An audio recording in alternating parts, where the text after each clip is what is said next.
Bismillahirrahmanirrahim. Assalamualaikum warahmatullahi wabarakatuh. Bismillah walhamdulillah wassalatu wassalamu ala rasulillah wa ala alihi wa sahbihi wa man walah amma ba'du. Baiklah teman-teman sekalian dimanapun berada, pada kesempatan kali ini kita akan membaca kitab Sofwatut Tafasir pada firman Allah subhanahu wa ta'ala, Inna Safa wal Marwata min sya'airillah ila akhirih, yaitu pada surah Al-Baqarah ayat 158. Mudah-mudahan dengan membaca tafsir ayat Al-Baqarah, surah Al-Baqarah 158 ini menambah keimanan kita kepada Allah subhanahu wa ta'ala, menambah ilmu kita dan menjadikan kita daripada golongan kaum yang salihin. Kemudian kita baca ya ayatnya. Bismillahirrahmanirrahim. Inna Safa wal Marwata min sya'airillah faman hajjal baita aw i'tamara fala junaha alayhi ay yatawwafa bihima wa man tatawwa'a khairan fa innallaha syakirun alim. Kemudian tafsirnya Inna Safa wal Marwata, sesungguhnya Safa dan Marwa, ismun li jabalaini bi maqrabati minal baitil haram. Ismun adalah sebuah nama, Safa dan Marwa itu adalah sebuah nama. Ismun li jabalain, bagi dua gunung. Lebih tepatnya kalau teman-teman melihat ya, atau sudah pernah sampai ke sana, ini seperti bukit kecil begitu ya. Bimaqrabatin, yang dekat, minal baitil haram, dari Baitullah al-Haram. Jadi sebagaimana kita sering dengar bahwasanya Safa dan Marwa ini dahulu ini ada menjadi napak tilas yang dilakukan oleh jamaah haji, napak tilas dari pencarian air ya, ketika Nabi Ismail ditinggal ya bersama Siti Hajar di Mekkah pada waktu itu. Kemudian Nabi Ismail menangis karena tidak ada minuman, tidak ada air. Kemudian Siti Hajar mencari air ya, bolak-balik antara bukit Safa dan Marwa gitu ya, sambil berlari-lari kecil karena melihat bayinya menangis ya. Gopo mencari air. Kemudian dengan mukjizat atau bantuan dari Allah, akhirnya dari kaki Nabi Ismail itu akhirnya memancar air yang kemudian diberi nama air Zam-Zam ya. Ini adalah awal mula bagaimana pensyariatan atau napak tilas, bagaimana Siti Hajar mencari air bolak-balik antara bukit Safa dan bukit Marwah. Inna Safa wal Marwata min sya'airillah, ialah termasuk dari syiar-syiar Allah. Ay min a'lami dini, artinya dari syiar-syiar agama Allah. Wa manasikihi, dan manasik-manasiknya. Alladzi ta'abbadana Allah, allati yang ta'abbadana, yang beribadah kita kepada Allah, biha, dengan syiar-syiar agama itu. Jadi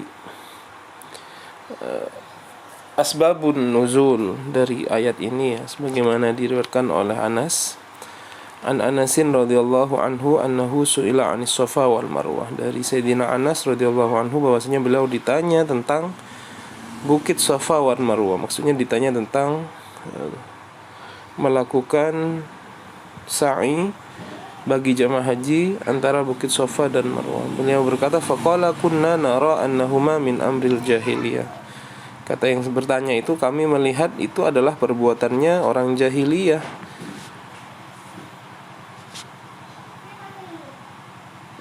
Falamma ja'al Islam, ketika Islam sudah datang, amsakana anhuma, amsakna anhuma. Kemudian dipertegas tentang bukit Safa dan Marwah itu. Kemudian Allah menurunkan Inna Safa wal Marwata min sya'airillah. Sungguhnya bukit Safa dan Marwah itu termasuk dari syiar-syiar Allah. Kenapa? Karena dahulu di zaman jahiliyah ya, di bukit Safa dan bukit Marwah itu diberi patung ya. Pada zaman jahiliyah diberi patung. Di bukit Safa diberi patung bernama Isaf. Kemudian di bukit Marwah diberi patung berhala namanya Nailah. Kemudian orang musyrik ketika mereka melakukan tawaf, mereka memegang kedua patung tersebut. Kemudian para orang-orang Islam setelah datang Islam merasa takut ya untuk tasyabbuh atau menyerupai perbuatan kaum jahiliyah ketika masih belum datang Islam. Akhirnya timbul di hati mereka ada rasa enggan untuk melakukan tawaf karena sebab ini. Kemudian Allah Ta'ala menurunkan ayat Inna Safa wal Marwata min sya'airillah ini untuk menghilangkan rasa enggan atau rasa haraj yang ada pada kaum muslimin karena itu, dan mereka diperintahkan untuk melakukan sa'i tetapi hanya untuk kepada Allah, beribadah kepada Allah, tidak kepada asnam atau kepada berhala tersebut.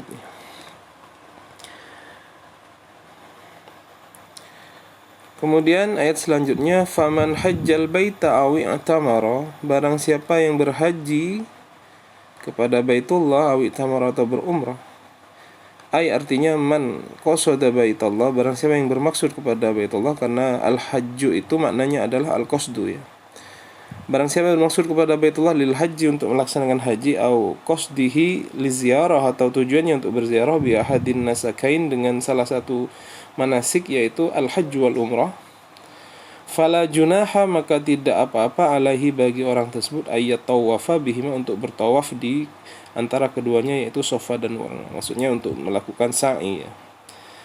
Artinya la haraja, tidak ada haraj, tidak ada halangan, wala isma, dan tidak ada dosa, alaihi, atas orang tersebut, yas'a, untuk melakukan sa'i, bainahuma, di antara keduanya, baik bukit Safa dan bukit Marwah. Fa idza kana al-musyrikuuna yas'auna bainahuma wa yatamassahuna bil asnam, ketika para kaum musyrik ketika melakukan sa'i di antara bukit Safa dan Marwah dan mereka menyembah atau memegang berhala-berhala itu, fas'au antum, maka bersailah kamu sekalian, lillahi rabbil alamin, hanya kepada Allah Rabbul alamin, wala tatrukut tawaf, dan janganlah kamu meninggalkan tawaf, bainahuma, di antara keduanya, khasyatat tasyabbuh, karena takutnya kamu untuk tasyabbuh, menyerupai bil musyrikin, dengan kaum musyrik. Sebagaimana yang saya jelaskan, memang asbabun nuzul dari ayat ini karena takutnya para sahabat ketika itu tasyabbuh dengan musyrikin, karena dulu di bukit Safa diberi berhala bernama Isaf, dan di bukit Marwah ada berhala bernama Nailah yang kemudian itu disembah oleh kaum musyrikin sebelum datangnya Islam. Kemudian ayat selanjutnya, waman tatawwa'a khairan, waman, dan barang siapa tatawwa'a, melakukan khairan, kepada kebaikan. Waman tatawwa'a,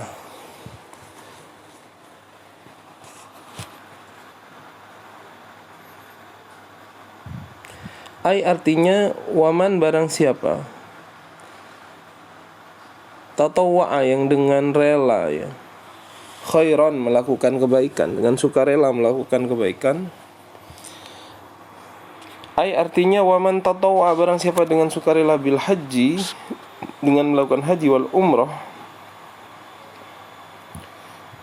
melakukan umrah, ba'da qada'i hajjatihi, setelah melaksanakan hajinya, al-mafruḍah alaihi, yang diwajibkan kepadanya, au fa'ala khairan, atau dia mengerjakan kebaikan, kebajikan, fardan, baik berupa kefarduan, kana ada, au naflan, baik itu berupa kefarduan ataupun kesunahan ya.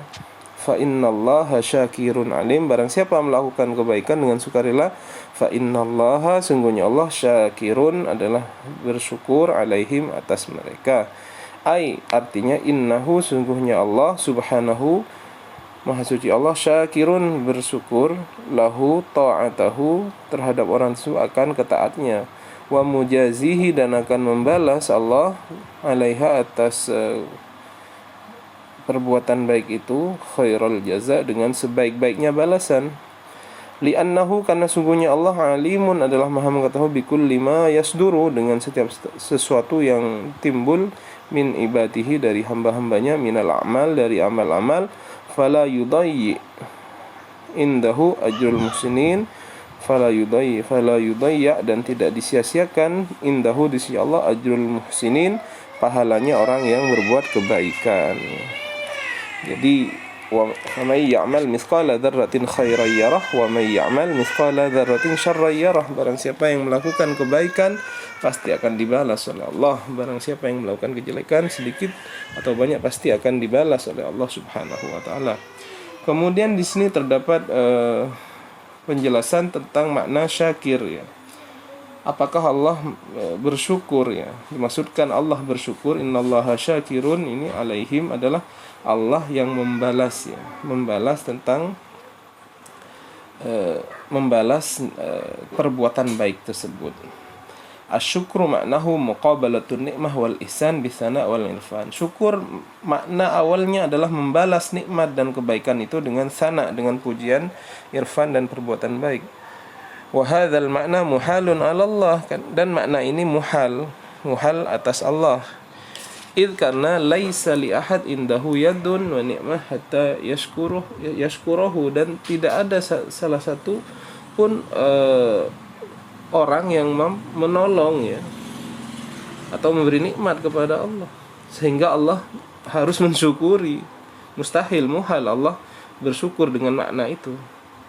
Walihada hamalahul ulama ala thawab, maka dengan sebab itu ulama memaknai syukur itu dengan thawab, yaitu dengan balasan daripada Allah, wal jaza, dan balasan dengan pahala, ya, dan jaza dan annahu ta'ala yusibuhu wa la yudayya ajrul amilin, dan Allah ta'ala akan membalas daripada perbuatan tersebut. Kenapa juga disebutkan dengan syakir, ya?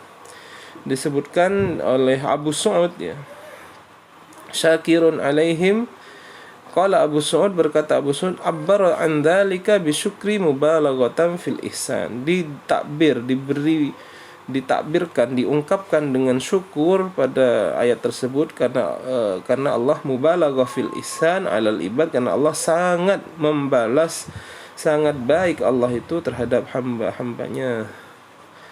Fa'atlaqa syukur, maka digunakanlah kalimat syukur itu, wa arada bihi jaza, tetapi yang dimaksud adalah jaza atau pahala atau balasan, bitoriqil majaz, dengan jalur majaz.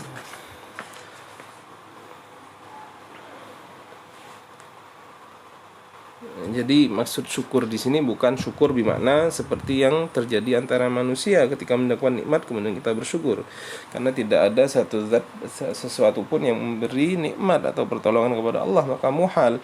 Maka yang dimaksud syukur di sini adalah balasan atau pahala daripada Allah Subhanahu wa taala, sebagaimana sudah saya jelaskan tadi. Demikian makna daripada tafsir surah Al-Baqarah ayat 158. Mudah-mudahan menjadi ilmu yang bermanfaat bagi kita semua. Ilal liqa fi liqa'in akhar. Assalamualaikum warahmatullahi wabarakatuh.